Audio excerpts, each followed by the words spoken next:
OTAN, Outreach and Technical Assistance Network.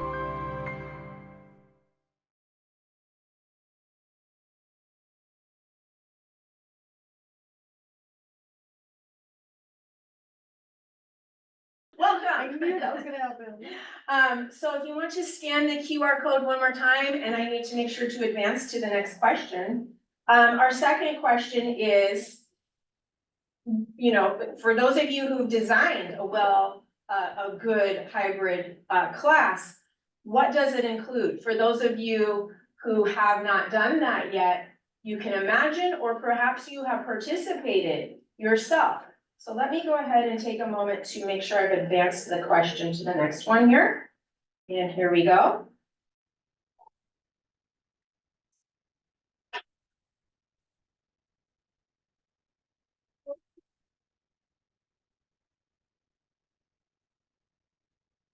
Oops. Sorry, okay. So I think this one is the word cloud that you can go ahead and type in, and we'll see some things coming in a moment. Equity. Clear instruction purpose, yes. Discussions. Actual instructions, support videos.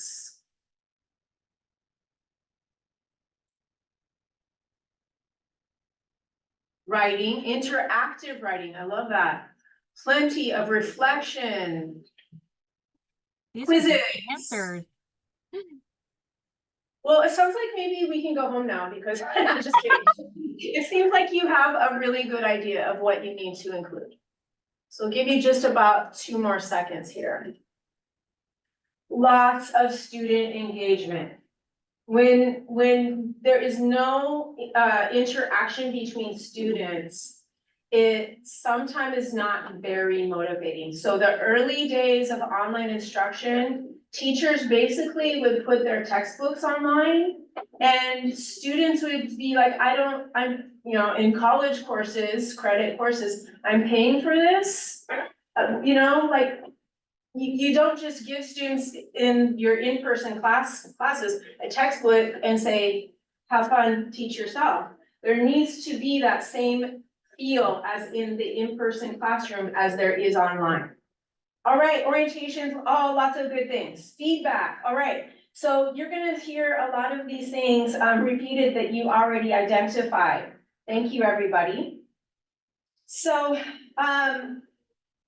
for hybrid instruction, really, you can't just have what students are doing asynchronously online as busy work apart from anything that you have been teaching and students have been doing together in class in the in-person on ground. There needs to be, it's a lot of planning, but the two need to complement each other so that if you're teaching in person and you're having students do some activities, then when they go into the LMS, the learning management system, they're getting more practice with what has been taught and practiced already in class. So student-centered approach to hybrid instruction requires good teaching in both. You don't just build an LMS and walk away and that's it. We need to be in, like you put there on that word cloud, you need to be teaching in the online portion as well. Kristi, let me know when you want me to jump in. Yeah, I'm looking at you now. Your dot was covered. Go ahead. Oh, okay.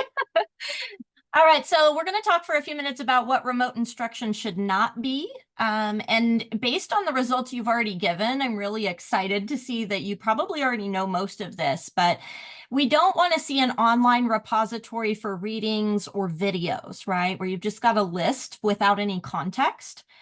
We don't want to have busy work until the next in-person class meeting, because then it's devaluing that online work, right? And we are often teaching very busy adults. Their time is valuable, and whatever it is we are putting online, we don't want it to be out of sight, out of mind for us as instructors, and we don't want it to feel just like unnecessary work for our students.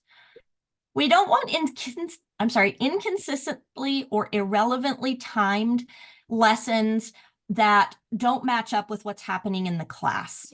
Sometimes this will happen when we have rolled over a course online from a previous term or a previous semester, and we've changed some stuff that happened in class. Maybe we were out sick for a day, or there was a power outage or something, or a holiday that caused the schedule to get off a little bit. We want to make sure that those things are always in sync.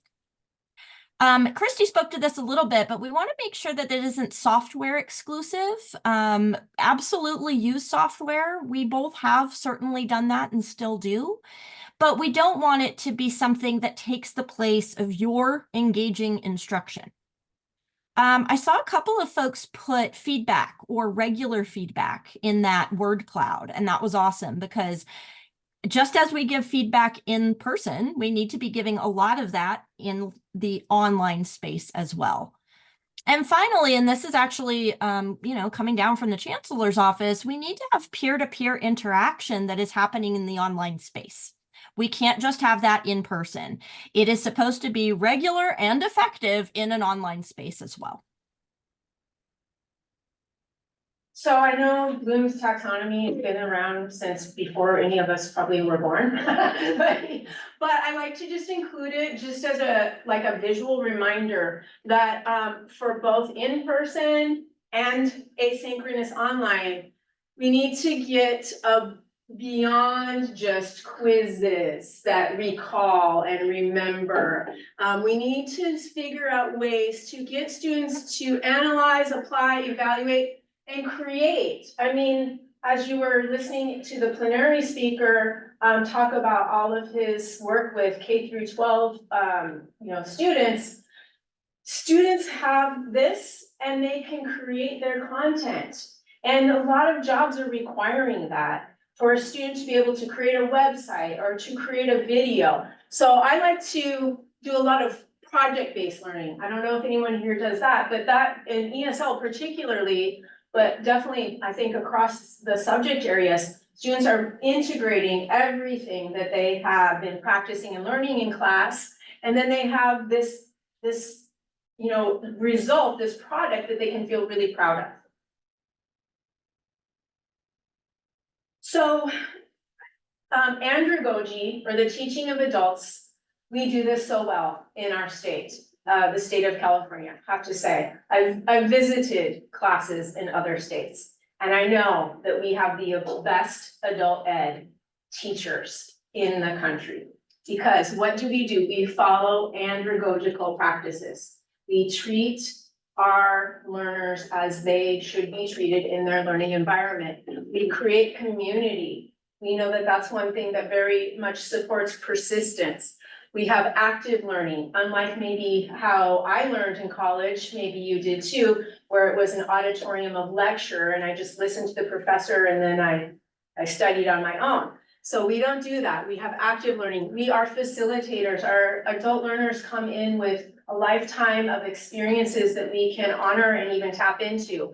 We put this learner at the center of the instruction. We give students choices. We give students some autonomy. Luckily, we can do that because usually in adult ed, there are not behavior problems and we don't need to be micromanaging them. We can give them some power over the classroom.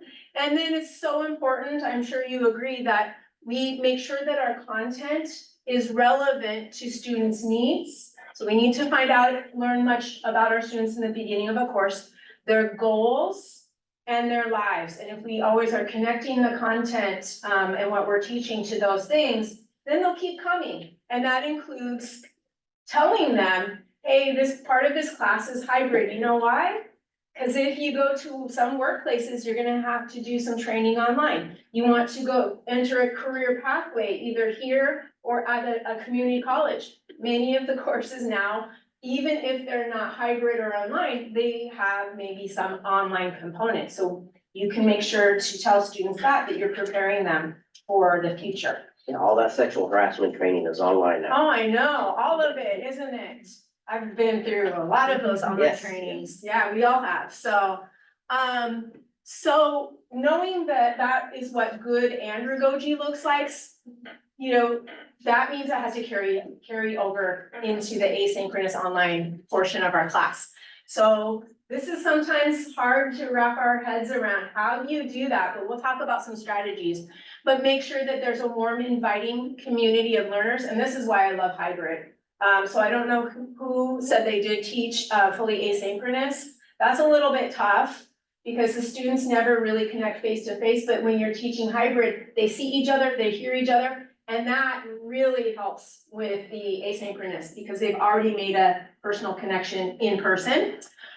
So we'll talk about how we can make sure to have active learning with many different ways for students both to get the input and to practice.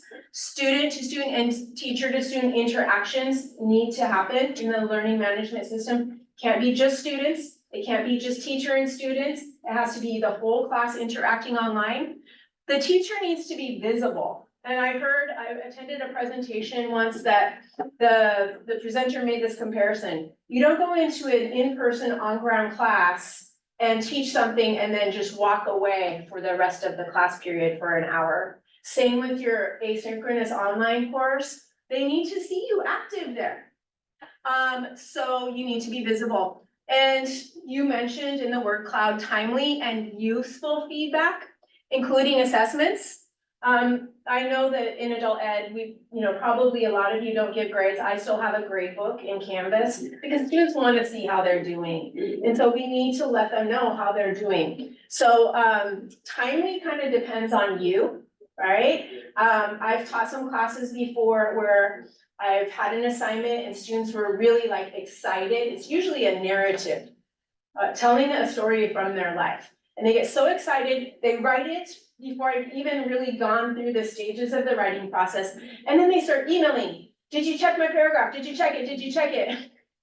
I just designed it today, okay? I have other things. I'm a mom and I have, other classes to teach.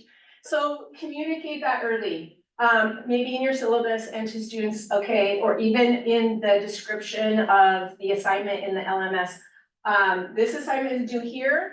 I will check it on the weekend, okay, something like that.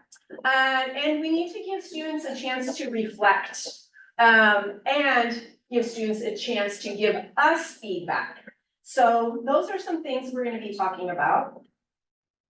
And so if we can have, how about you three, you two, and if you want to just turn your chair around for a moment and we can go, they told me to be careful of that wire. And then maybe, yeah, if you want to join over there, and then how about you four? Just take a moment to introduce yourself, say where you teach, your experience with hybrid teaching, what your process for planning is, and any benefits of hybrid classes. And for those of you on Zoom, if you can go ahead and share your answers in the chat. So before we go through what we have found to be the benefits, Erica would like to share out what some of the participants in Zoom have said. Go ahead, Erica. Yeah, it was really great to see the breadth of experience. Many of the folks here are teaching, everywhere from Department of Corrections to, adult schools, ESL, and lots of hybrid classes, many folks already with high flex experience. And that's been really great to hear. What I'm seeing too, that's sort of a common thread is constantly looking for ways to engage students in new ways, use some new tools, learn some new tools, including maybe new programs, but just new ways of using stuff that maybe they already have, but they need a little bit of versatility. So I'm really excited to see what we share today, how that translates over to their classes. Thank you.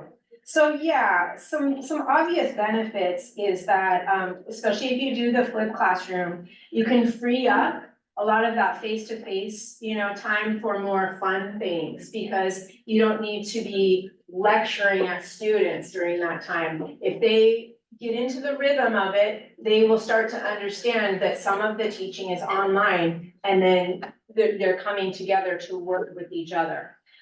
We know after COVID that students tend to like some of the online learning because they don't have to drive to school so often, so they can save gas, they have more time for work or family. Their online content is available anytime. Some of our students in our ESL program go back to their country for a week or two and can keep, engaging in the class. They have learned a lot of tech, since the pandemic, but also, when you're teaching hybrid, they can come in and see you and say, I'm having a little trouble with this part of the technology, and have that face-to-face time to get that tech help so that they can continue and, more successfully do whatever they need to do, asynchronously online. We know that this is, as I've already mentioned, preparation for transitions to college and careers. And then the flexibility, I don't know how many of you are teaching hybrid, but how many times are students not having to have childcare because they have the baby under the arm and they're doing their online study at the same time, right? I've had students who have started and stopped out of my program so many times because it used to be 4 days a week coming in person, and now they're able to complete their classes and programs more easily. So another thing that's really great that we can do is we can offer a more personalized instruction. So you find out a few students in the class need a little extra practice on X. You can provide some resources online to keep them, help them study whatever they need to be studying. Supplemental support, we know that students have different pacing. I remember I used to in person, share a video in class. How many of you need to see it again? Half said they need to see the video again, half did not. And so I have to make the half who understood everything the first time watch it again? No, so they can, pause. If you're using videos and things like that, they can work at their own pace. Also, there's this really great book by Nielsen and Goodson. I recommend if you're really going to dive deeply into this. The latest edition does include research that was done during the pandemic, and this is what they found from research that if you have a well-designed LMS, guess what? It's a no-brainer. Students will have higher rates of completion. Also, when the teacher is not just creating a well-designed LMS, but is teaching well online asynchronously, students can be even more engaged than face-to-face. I see you shaking your heads. Wow, okay, I'm glad you agree. Here's a quote, a couple of quotes. Well-designed hybrid courses can match or slightly exceed both face-to-face and online courses in fostering both student learning and satisfaction. And finally, synchronous online classes may be more engaging than fully face-to-face or fully online. Can be. It takes work, but can be. So that's some of the research. Also, just a few distance learning statistics. I'm sure that the rate has gone up even more than this, but 1 in 4 students have taken an online course. And if we keep that from our adult learners, we're not really doing them a favor. They need to be prepared for that. And you can see the statistic there about how many people are taking online courses annually. Also, WIOA, you're probably here because you are a WIOA serving agency, you receive funds. And college and career readiness both point towards transitions. Students cannot just stop with their highest level ESL or their high school diploma and make a living wage in California or anywhere in the United States, right? So by giving them the skills technologically they need for further study, which certainly will include online teaching, we're doing them a great favor. And can I see in the room and in chat, if you can, if you're on Zoom, if you can type yes or no, how many of you are using Canvas? Okay, and the rest of you, it's like Google Classroom, Schoology, Blackboard. Okay, yeah, so, a lot of times their kids are using Google Classroom, but once they learn the skills of navigating an LMS and submitting assignments, it's the more LMSs they know how to use, the better, but a lot of those skills can transfer from one LMS to the next. And if you're part of a community college like we are, classes that are not even, 1% hybrid, the teachers are still required to post at least a syllabus in Canvas. So we're gonna talk about, go ahead. Sorry. was going to say, I'm going to give you a break and talk about practices for designing hybrid instruction. It looks like most of the people in chat are using Canvas, and then the second one is Google Classroom. So I just want to shout out to all of you and say, regardless of the LMS that you are using, Kristi and I took into account that most of the LMSs out there have the same types of tools or same types of capabilities, although they're called different things. So as we're going through this, it is mostly about Canvas, but be thinking about how the tools would also translate over to your LMS. All right, so we're going to talk about best practices for design, and we have 7 steps that we're going to go through. The first one is to start with your student learning outcomes. And this is really important. These are going to be the foundation for what you're aiming towards, right? I sort of always joke that like you wouldn't get on the road, hopefully for the most part, and not have any idea where you're going. You have a destination. Think of that as your student learning outcome. And then every step that you build, every stop you make on the road up until that point is still towards that destination. The second thing we're going to go over is how to make an inventory of activities, materials, and tools that you'll use in the LMS, but also for the classroom. Third one, we want to talk about accessibility and how to ensure that you are 508 compliant and you're using responsive design. This can be a little bit tricky. We have taught this before in some of our other trainings, and no one's going to leave an expert today. We're not claiming to be experts, but we want to at least make sure we're all on the same page as some of the basics you really do have to have when you're providing materials in an online space. We're also going to talk about backward design and WPIA to plan your courses and the lessons that you're providing. We're going to match activities with Bloom's taxonomy to ensure higher order cognitive engagement. Kristi already sort of introduced this, but we want to make sure we're going beyond quizzes, for example, and even discussion boards. There's nothing wrong with either of those, but we can do far more to progress students on that pyramid. We're going to talk about flipping the classroom, and just based on the chat, it's been interesting to see how many people are really interested in that model. We're going to talk about determining what works in person and what should go online. This is a strategy, right? It's not just that you put half and half. You need to pick what goes where and why. And finally, we're going to show you how to design modules that pair up with everything else we talked about. All right, you're step 1.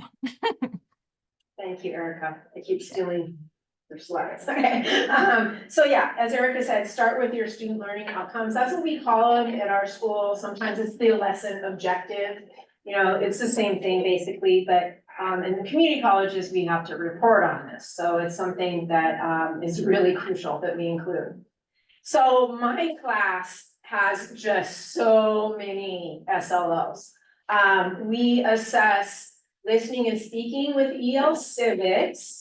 We assess reading with CASAs, and we assess writing sometimes with EL Civics, but we also have paragraph portfolio assessment. So what I usually do, you know, we don't assess every SLO every single term, we alternate. But what I usually do then is pick one and build a module around one SLO. So for example, I might choose that all the activities in class that we're doing together and students are doing asynchronously online are getting them ready, and then they will submit and deliver an organized presentation.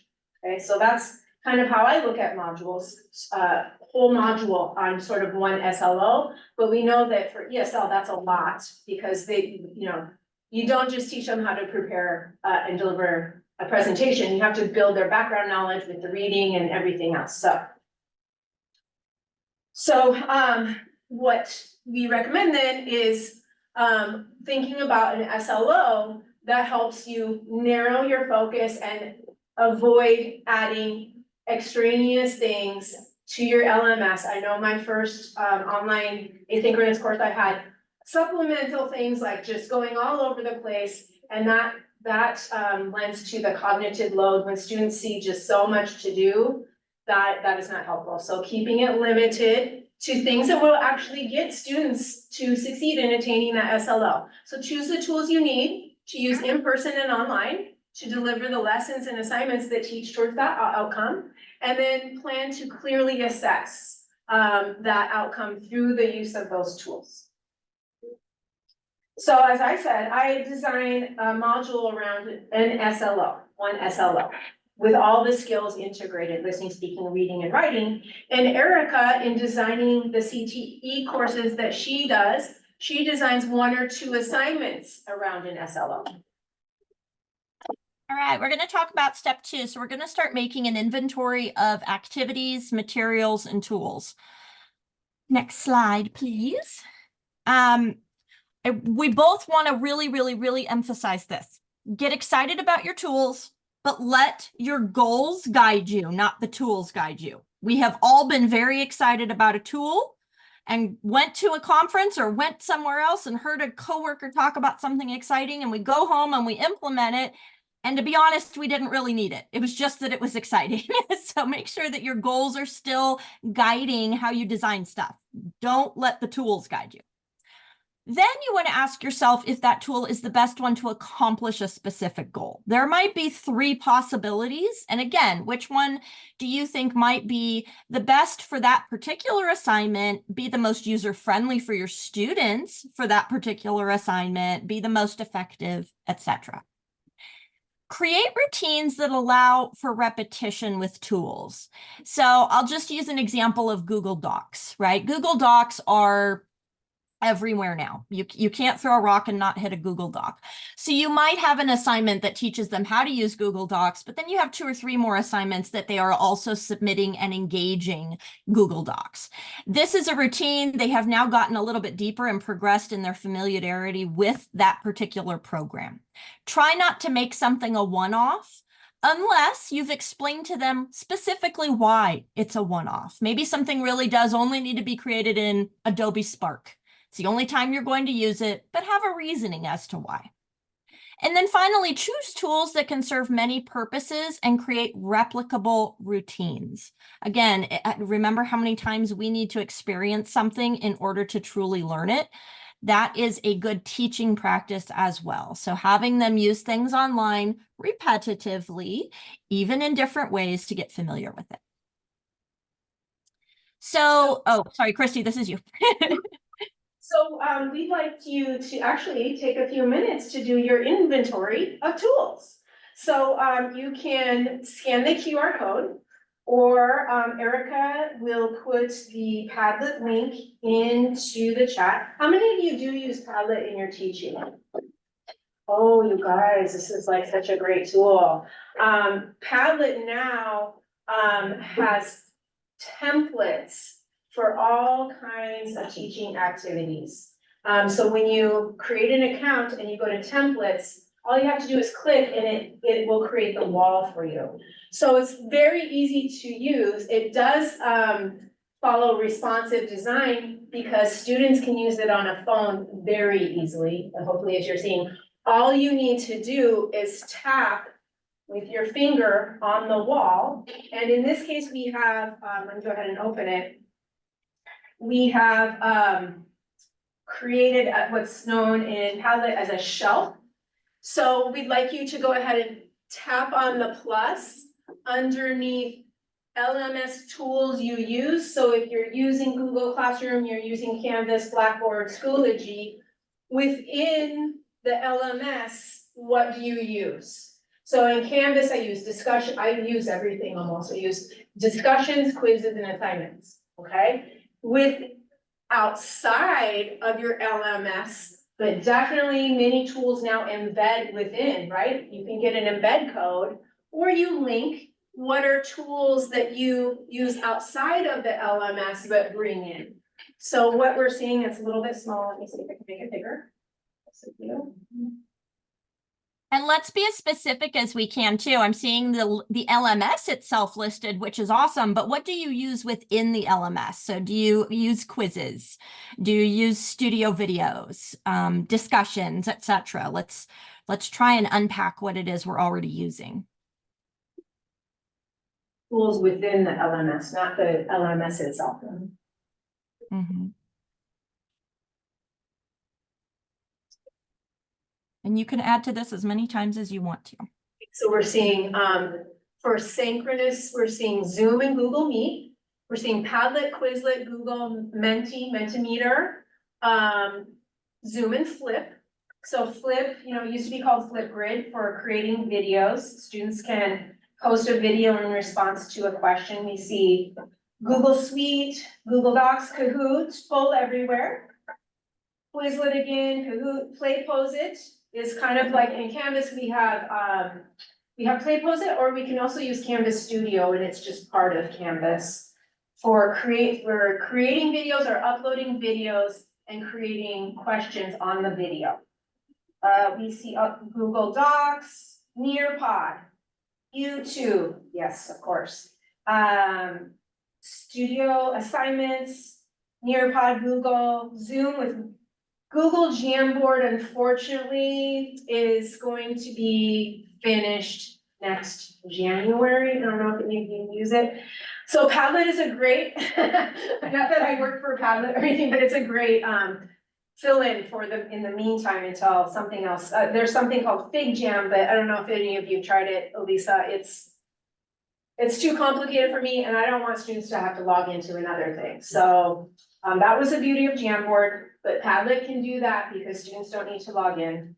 Newsella, Quizzes, that's one of my favorites too. Quizzes now has AI. You just type in what you want your quiz to be and it creates the interactive game for you.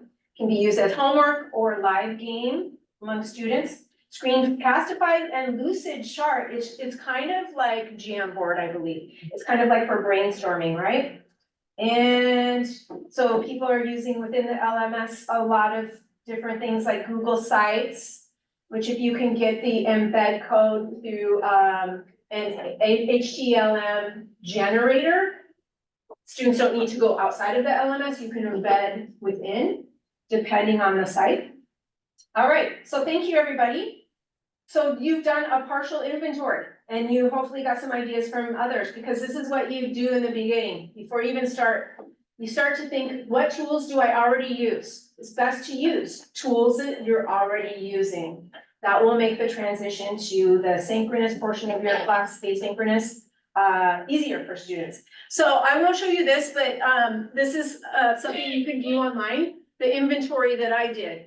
Because I teach integrated skills in ESL. I need something for reading, I need something for listening, something for speaking, sometimes, usually it's pronunciation, and something for writing. So I went through and I thought of what sort of things I use, and so that's a sample that you could look at. Sorry, I was responding in chat. So I do an inventory of tools for a teacher's aide class where we train teacher's aides, train folks to become teacher's aides in the K-12 and community college systems. And the specific class I teach is educational technologies. So it's got a pretty broad student learning outcome. Students will understand basic roles and responsibilities for an instructional aide supporting students using a variety of educational technologies. So as you can imagine, I need to use a lot of tools for this particular class. Canvas, of course, our K-12s already have moved to Canvas. We use Zoom. I teach them how to do breakout rooms and host sessions. I've taught them how to use Canva. If any of you use Canva, you have seen its wild growth just within the last year of all of its different capabilities. Google Docs, obviously, and that's largely because so many of the students use Google, but their parents don't necessarily. And so I actually come at it from a standpoint of showing my students how to use this so they can teach others how to use it. Microsoft Word, Outlook. Outlook is often an employer-specific platform. And many of the folks who become teacher's aides have not used Outlook until their first day of work. So I show them how to use that. And then S'more has also become wildly popular, and some of you put that into your tools as well. So these are quite a few tools I need in my toolbox for that particular class. Somebody put on the chat, Kristi, that they'd like to see that previous slide one more time. Could you just, roll back to that? At the end, we can share the QR code, or Erica can put in the chat the bit.ly link for the slides, so you can visit the slides at your leisure as well.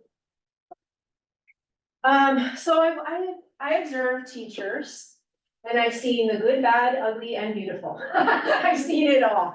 And so I observed a citizenship class, which is hybrid. And this was a discussion forum. You know, you're probably familiar with citizenship. They have to memorize those 100 questions. They also have to memorize their N400, which is probably not something you want students sharing that private information in an online asynchronous portion of your class. But this was the discussion that I saw in the LMS. Students have been working on a chapter in their citizenship course. There are some basic comprehensions at the end of the chapter, and this was the discussion forum. In Canvas, what are 2 rights of everyone living in the US? What is 1 right or freedom in the First Amendment? And there are 4 amendments about who can vote. Describe one of them. What are your thoughts about this assignment as a discussion forum? Go ahead. I'm a citizenship teacher. Okay. So those are just 4 of the 100 questions. Yeah. So the students will just give the pat answers. There's 1 correct answer. Yes. Well, Okay. I mean, like 1 or Maybe- 2 ways, et cetera, but there are correct answers that they've studied that they'll just pop back. Yeah, okay. So would you say this is a good assignment? I mean, not for discussion. Thank you. Why? Well, they just give a right answer and they're done. What is there to discuss? I mean, if you posted before I did, I would have the answers and I'm not even gonna learn then, right? Of course, discussion forums you can set so that you, other participants cannot see all the posts until they have posted as well, but there's no discussion here. It's a quiz. It's a quiz. It's great they have to memorize these, but probably it would be better as what?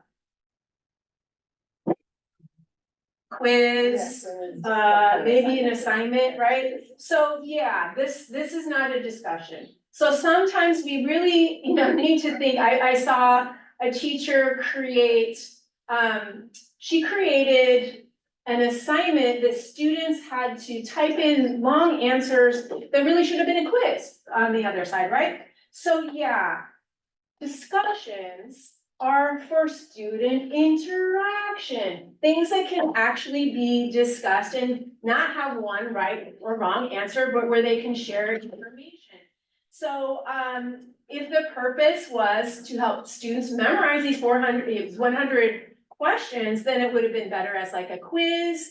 But definitely, this could have been changed in a way to foster more reflective questions. Maybe we could have said, describe how 1 right or freedom in the United States is different in your country. That could bring up a lot of discussion, something like that, right? So we want to ask you, we're going to talk about what Canvas has in the LMS, but we want to ask you, have you share in the chat, or if you can turn back to the same folks you were talking to here in the room, what do you think are the best uses for announcements? Most LMS systems have a way to send an announcement to the class. For a page, it's just a page, okay? And for rubrics, do you use rubrics and for what sort of things? So we'll give you just about 3 to 5 minutes, share in the chat, and then go ahead and turn to your partner if you have something to share about this question. Sorry to stop you. Oh my gosh, I'm so sorry to do that every time. Erica, was there anything from Zoom, the Zoom chat that you'd like to talk about? I imagine mostly what the roomies said, announcements are great for class events as well as, on-campus events. Pages, many people were saying that it's a good spot to embed things, which both Kristi and I would amplify. Yes, don't just make it lists. And then everybody seems to love rubrics. Okay, awesome. All right, we're going to talk about how Kristi and I use the LMS tools, and it's much of what all of you said. So I'll run through these for a moment. We added some as well. So announcements, we agree, weekly homework reminders, class summaries. Pages can be good for module introductions, delivery of some content. Kristi also uses it for like exit tickets, which is really cool.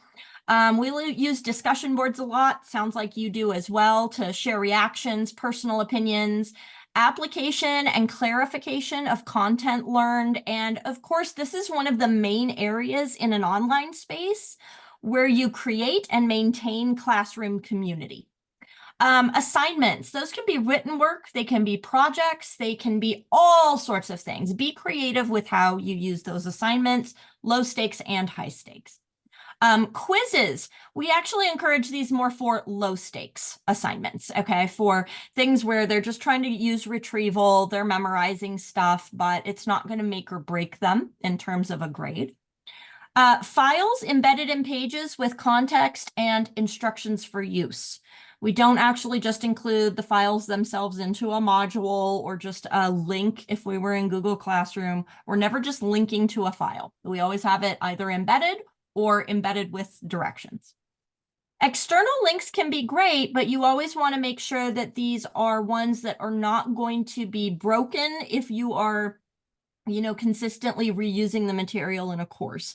I use a lot of online free resources, and that is wonderful, but it is incumbent upon me to make sure that those links aren't broken, right? So Zoom recordings for your classes are an excellent way to make sure you're sharing external links, but they're not going to go anywhere. SpeedGrader is a Canvas tool. You probably already use it if you're using rubrics, because many of you seem to be pretty familiar with that. But if you're not already there, SpeedGrader gives you some options, not just to leave the rubric comments, but also an oral comment. You can record just your voice. You can record a video. You can write on their assignments. So I've actually narrowed down. I teach adult high school English. I use multiple. I use the rubric, I record a small video, and I use the written. I have a different purpose for each of those though. I do a general comment, which is a cut and paste for every single student. Thank you for submitting your assignment. This was the goal of the assignment. This is what I hope you learned from this assignment that applies to the next one. That goes to everyone in my overall comment. Then I give them 2 or 3 written comments on their actual assignment that's specific. Yes, you have a great thesis statement, and here's why, as an example. And then I use the rubric to show them how I got to where I got to on their points. And I use a video assignment or a video feedback. And the reason that I'm doing the video feedback is I want them to see my tone when I am giving them this constructive feedback, right? I want them to see me as happy, because if they read my feedback and I maybe have them revising some stuff, I want them to understand how I'm delivering it to them. And that's why the video is important. And then rubrics we've talked about, obviously. Okay, next slide, Kristi. I just want to say one thing about quizzes.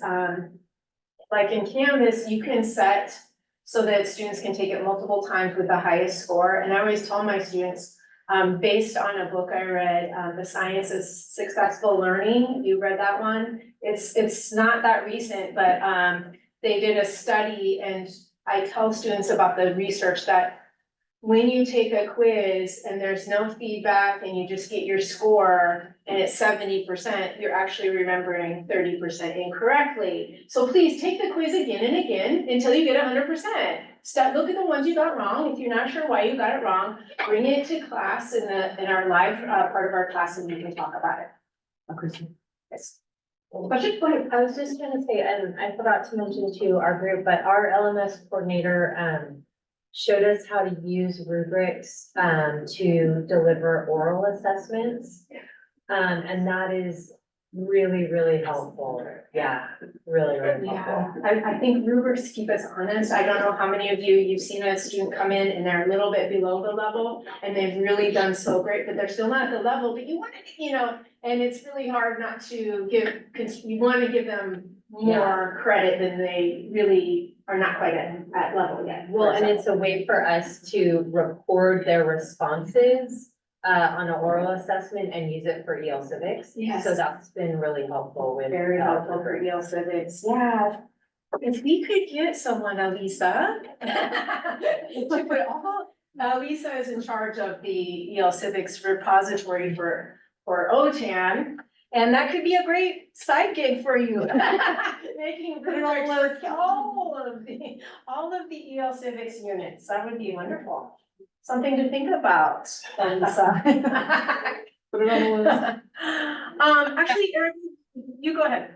Yeah, so I wanted to talk about, and I mentioned this earlier, like the repetition of tools, right? And here's one way in which I use Studio Video, but you could use Zoom, you could have people use their phone, you know, it's whatever is most user-friendly for them.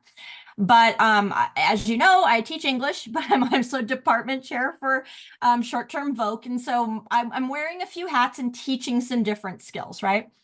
So in my high school grammar class, I use Studio Video to have them record themselves in real time writing a paragraph and then revise it. And they have to narrate the reasons they're making the revisions. These videos are typically 18 to 20 minutes long. I'll be honest, I don't watch all 18 to 20 minutes of every video. I want to see what they're doing. I want to listen to their reasoning, that they have reasoning, right? And it's been really wonderful for me to get, you know, a perception of what's going through their minds as they're writing. I teach a communication skills class. This is for like employability. And we have a module on assertiveness and assertiveness in the workplace. And so they have a lesson where they record themselves responding to 2 different requests from their employer to typically like stay late at work or give back a day off, etc. And they have to record themselves saying no in a professional and assertive way. They also have to record themselves how they used to say no, or they wanted to say no, but they ended up saying yes, right? And so I want to see that shift between what they used to do and now what they've learned. And then my third one is back to that teacher's aid training.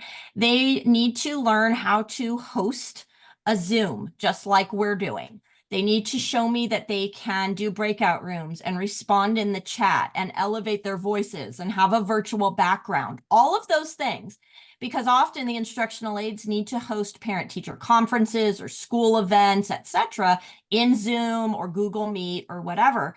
And so I have the students outside of class gather together, 2 or 3 of them, and take turns doing each of those roles, recording it, and then submitting it to me as an assignment. Kristi, you want to go to the next slide? Right, okay, there we go. That's okay. So our third step, and this You're is about introducing it, but I'm going to talk about it. Don't worry. accessibility, and we have found that teachers don't know a lot about this. And it's unfortunate because it's the law. So it's something we definitely all need to learn about. So I'm going to talk about accessibility, and Kristi and I have run multiple trainings, and as I mentioned earlier, this is the spot where folks tend to get a little bit hung up, and that's okay. We were there once, absolutely. So here's 3 misconceptions that we have run across many times. Faculty only need to make materials accessible to those students who state they need accommodations, and that's not true. It's just not true. I'm going to use an example of adult learners. You have all, whether they have stated it or not, you have all had a student in your class who was never diagnosed with a disability, and yet they do have one, an intellectual disability, a learning disability, and so on. So just understand that they may not even know it, but they would benefit from this. That's just part of the context of the why, beyond it being the law. Second one, faculty can't control whether outside videos they use have captions or transcripts. Not true. If you go to YouTube, you have complete control over which YouTube videos you choose.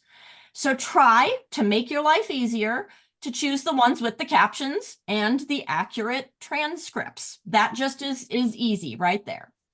And then third one, faculty who haven't been trained to make materials accessible can just do their best. Not true. We do want you to do your best. I'm not saying don't do your best. Do that, but you do need to go beyond that, because we all know that everybody's best varies. Somebody's best might be going to a training and saying, I picked a YouTube video with captions. There is more to it. You need to do more. Next slide. In the interest of time, I'm going to go ahead and just say that I want you to all go back to the that one. The steps that I included are all in there. I want you to read through them, but as a quick summary, all videos you record from an outside source not only have to have accurate captions and transcripts, not only have to have those, but they need to be accurate. This Zoom recording is a good example. If you do a Zoom recording and you share the link, you need to edit the transcripts for accuracy. It is not enough to just share the Zoom link that has a transcript. Second of all, Canvas has an accessibility checker on the pages. Use it. It's super easy. You'll click on it. It'll tell you exactly where the errors are and how to fix them. Avoid low contrast color combinations. I had an instructor use pink and white for their homepage. It was beautiful. It was beautiful. You couldn't read a darn thing. If I had low vision, I wouldn't have seen anything this instructor was directing me to. So, well-meaning, they wanted it to be engaging. It wasn't useful. And finally, alternative text on images. These are for the folks who use screen readers, and they are not always folks who have disabilities and are required to use screen readers. But it will not give them information on that very important image unless you've provided alternative text. Next slide. And to keep the part that said JPG. Yeah. Right? And also, we know, so a lot of our students are going to be doing their asynchronous online work on a phone. So there's something called responsive design. I took a screenshot from Google Sites because they have it built in. You can see what it looks like on a phone, on a tablet, on a wide screen. So find out what your students are, I do an intake survey to find out what technology they're going to be using for the asynchronous portion of the class. And then I check everything to see if it looks good. Go ahead, sir. And encourage them to get all the apps for it too. Like a lot of my Yes. students didn't realize that all the Google apps are free Yeah. and you can put them on your phone or your tablet, so. Yeah, exactly. And having them do a Google assignment on with the website is not, so we need to show them all the apps. Yeah. Exactly. Great tip. Thank you. And also, don't forget to show students any accessibility tool. In Canvas, it's really cool. There's something, it's always right up on any page at the top right. It's immersive reader. You can choose a female or male sounding voice, and it will read for the students. That's really great for low-level ESL students. They can hear the words, they can practice their pronunciation, but it's good for students we may not even consider. We're going to talk about backwards design and lesson planning next. Most of this will be Kristi, but we'll go back and forth. So first of all, we want to talk about WAPIA, and this stands for warm up and review, introduction, presentation, practice, evaluation, and application. Okay, so we again want to remind you, start with your student learning outcome, and that is going to guide you through all of this. Yeah, start with your SLO, figure out how you're going to assess it, and then building up the lessons towards that. Are you all familiar with WAPIA? So we kind of like to make that comparison, WAPIA with your module. The steps should be the same in a module for an LMS. So this is my sample. I won't show it to you, but you can have a look at this. If you look at the slides, I've created, for every module I do this. It's time consuming, but then I can make sure that I have covered all bases and it helps in my planning process. As I create the module, I go through the steps and I decide what materials, is this going to be in person? Is this going to be online? And am I hitting the upper levels of Bloom's taxonomy, or are they just like, it's just drill and remember? So you can have a look at that sample and, can use it to see how you would modify that for your own course. Tomorrow, there will be a session on universal design for learning. How many of you are familiar with that? Okay, it's a really good thing to know, and I just have a cheat sheet here to just kind of tell you what it means. But basically, universal design means that we're giving students multiple means of engagement. So for some students, maybe, watching a video is engaging. For others, like me, I want to read it. Okay, so making sure that students, maybe sometimes they can work independently and alone, other times they're working with group members. Of course, in the asynchronous portion of your class, they have control over the pacing and their time. So that can be sort of leading to their autonomy. Next, we have multiple means of representation. That means in our teaching that we don't only have our LMS with text, that there are ways that they can hear it, perhaps video and so on, so that the content is perceptible to all. And finally, multiple means of action and expression. This is really about student choice for how they show their learning. So student choice, we know, is really important in adult ed. I've been witnessing this with my daughter. She's in college classes, and she was taking like a 200 level English class where they usually have to write some sort of research paper or essay. But the instructor said, hey, I know some of you are really creative. If you want to create a podcast, if you want to make a video, or you want to do a graphic novel or something else, it doesn't matter to me. I just want to see that you know how to write. And so, you know, that really honors the skills that our adults have. So if they can bring in some other abilities that they have to show their learning, let's do that, right? So there's a great article written by Debbie Jensen of OTAN, Choice Boards, that you can click on that link in the slides. Another person that I've seen that's made mini templates, you follow Matt from Ditch That Textbook. Have you heard of him? Look him up, Matt, Ditch That Textbook. Oh my goodness, this man, he creates all kinds of templates for free. And he just had an article and he has a whole webpage of many different choice boards. So this one is just way too robust, but just to give you an example, that maybe I might limit it to some tools that I have taught and students know how to use. So for my assignment, maybe they can use one of these other tools. And that's a way to differentiate technology, not just in ESL, students come in with multiple levels of English proficiency, even if you're teaching a single level class, right? But also in all of our classes, students come in with multiple levels of digital skills. So this is just a quick example of how I gave students choice in my class.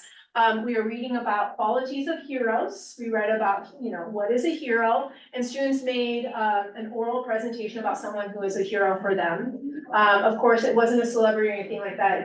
Most of them chose their parents.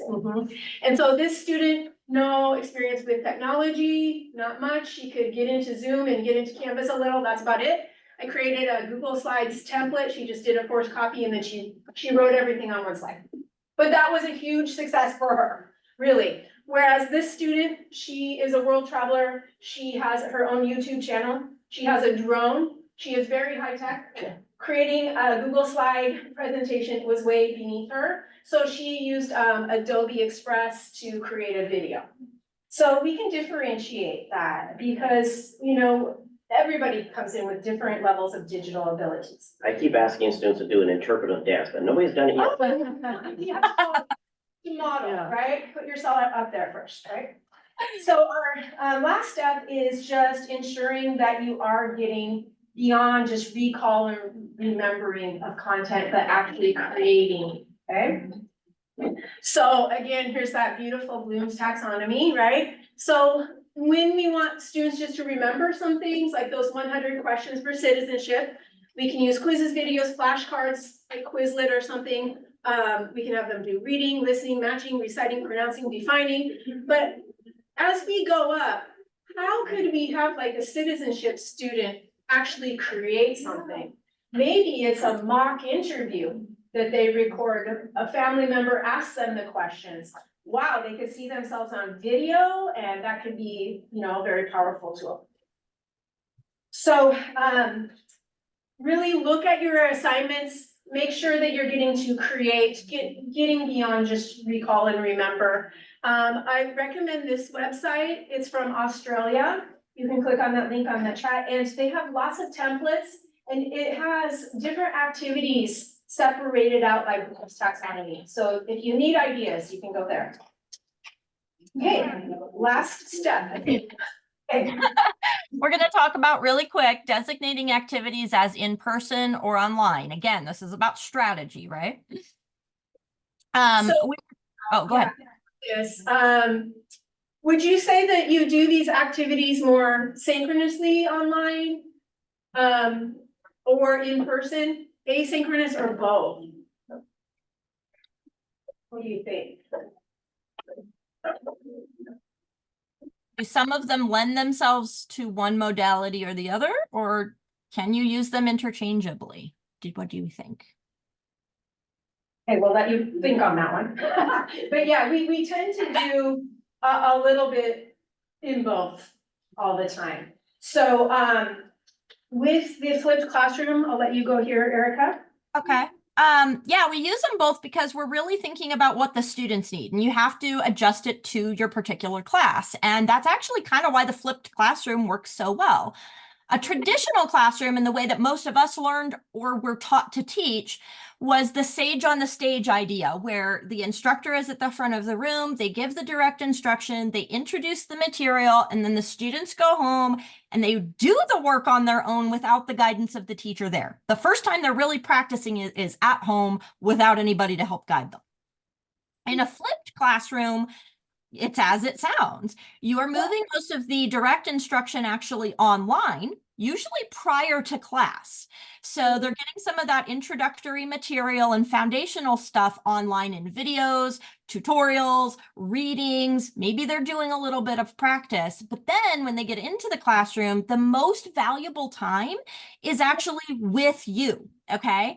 And so what can they do? If I'm an English teacher and I show them this is what an essay looks like, them writing the essay is the hardest part. I want them doing that with me in class so they can get feedback the whole time. Next slide, Kristi. Okay, we're on step 7, designing the course. So we think it's really valuable because maybe students are taking multiple different classes at your agency to have a really recognizable course card or entry point. This is Erica's homepage. So it has all the information and it's personalized and it's not just all text. She has the video welcome. And because as I mentioned, we give class packets, I make sure that the cover of the class packet and the class card and the homepage all have a similar look, kind of like my teacher brand, you could call it, right? And make sure, add in some redundancy about where students are supposed to go. So it can be, you know, one place, get started, that will take them to the modules, or specific weeks separated out by buttons. Really important, if you have a navigation menu like this, don't leave everything, because they start clicking on, you know, in Canvas, there's files, there's quizzes, they get lost. So it's better just to minimize the number of different navigation items. The fewer, the better, the less chance that they'll get lost in the course. So I think we better move on, but as Eric already mentioned, this is not really very helpful for students if you just put links or external links or files. Students don't know what to do with that. So it's better to embed within a page.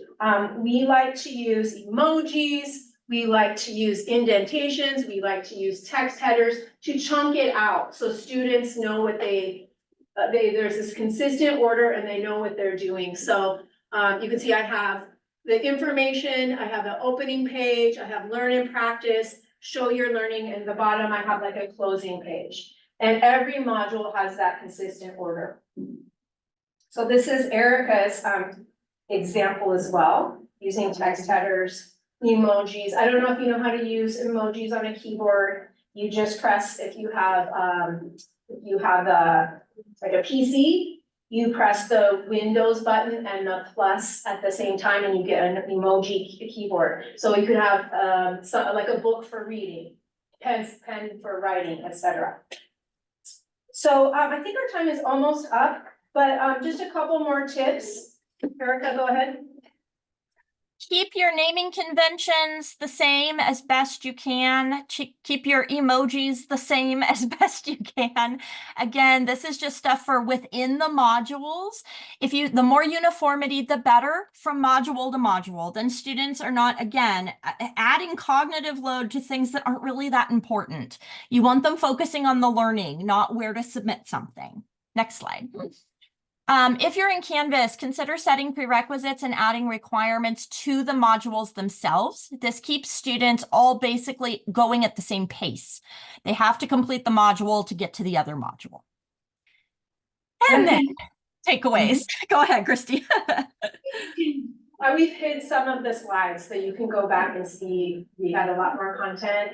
We would love for this to be a hands-on, so if you ever wanted OTAN to come and, you know, come to your agency and take, your teachers through a hands-on, we can do that as well. So we want to give you, a chance to just, as you're walking out the door to go and some lunch, have a moment of reflection. Of course, with our students, we need to give them time to reflect, and that's something we can do in the LMS with a final page where we maybe have an exit ticket. But hopefully you feel like, yeah, I think I'm doing some things well. How do you feel? Yeah, okay. And then did you walk away? Do you think you'll leave this room with something new that you might try? Okay, good. And is there something you feel like you still want to learn about to be the best online teacher you can be? It'll come to you in the middle of the night. You'll wake up, have a notepad next to your bed, and you can write it down, okay? Thank you, everyone. Questions?